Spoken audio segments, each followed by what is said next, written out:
అందరికీ నమస్కారం. కవిరాజు మాట యూట్యూబ్ ఛానల్కి స్వాగతం. ఈరోజు స్నేహం యొక్క గొప్పతనం గురించి ఒక శ్లోకం చెప్పదలుచుకున్నాను. దయచేసి జాగ్రత్తగా వినండి.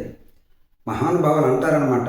ఏమంటారంటే, హస్సాయవ శరీరస్య నేత్రయోర్వివ పక్ష్మని అవిజ్ఞాతం హితం కుర్యాత్ తన్మిత్రం మిత్రముచ్యతే. అంటే ఈ శ్లోకం యొక్క భావం ఏంటంటే అన్నారనమాట.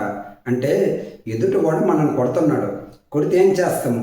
ఠక్కున ఈ రెండు చేతులు అడ్డు పెడతాము. ఎందుకు?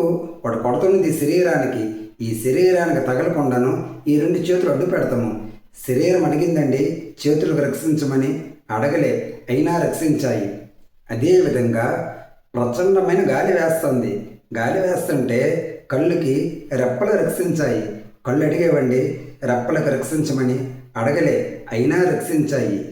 ఏ విధంగా అయితే శరీరానికి తగలకుండాను, శరీరం అడగకుండాను చేతులు ఏ విధంగా అయితే రక్షించాయో, కళ్ళుకు తెలియకుండాను, కళ్ళు అడగకుండాను రెప్పలు ఏ విధంగా అయితే రక్షించాయో, అవిజ్ఞాతం హితం కుర్యాత్ తన్మిత్రం మిత్రముచ్యతే. అంటే మనకు తెలియకుండానే, మనం అడగకుండానే ఎవరైతే సహాయం చేస్తారో వారండి నిజమైన స్నేహితుడు అంటారనమాట మహానుభావులు. అంతేకాదండి, నిజమైన స్నేహితుడు ఒకే ఒక సమయంలో మన దారికి అడ్డం పడతాడట. అది ఎటువంటి సమయం అంటే మనం క్రిందకు దిగజారిపోతున్నప్పుడు.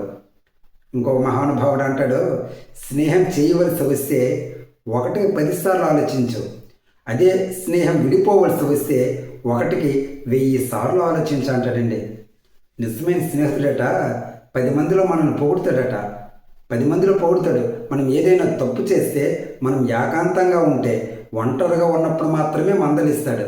అంతేగాని 10 మందిలో మన గౌరవాన్ని నిలుపుతాడు. అంతేకాదు, ఎవరి దగ్గర అయితే మనకి రహస్యాలు మొత్తం చెప్పేస్తుంటామో వాళ్ళేనట మన నిజమైన స్నేహితులు. అంతే కదండి. మన నిజమైన స్నేహితులైతే వాళ్ళ దగ్గర మనం ఏదైనా చెప్పగలము, లేదంటే అందరి దగ్గర చెప్పగలమా? చెప్పలేమండి. ఈ విధంగా మహానుభావులు ఎన్నెన్నో విషయాలు చెప్పారు.